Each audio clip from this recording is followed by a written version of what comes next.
How to hide followers in Instagram. Hello guys, welcome back to our channel.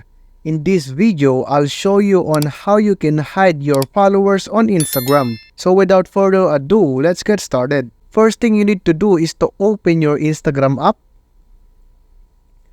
Then once you're here, you can click to your profile. Then you will see the three tabs on the top right corner. You can click it. And then settings and privacy. Scroll down here and you can see the account privacy. You can click it. And here it said private account. You can turn this thing on. And it will ask you to switch to private account, of course, okay? This allows you to hide your photos and videos on people who doesn't follow you.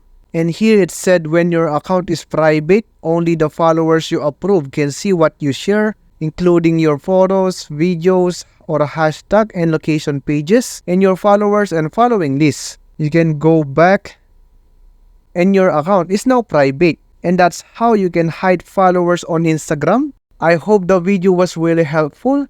And if it did help you, make sure to give it a like and subscribe to the channel.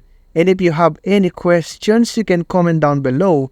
Thank you very much for watching till the end of this tutorial. See you soon on the next video.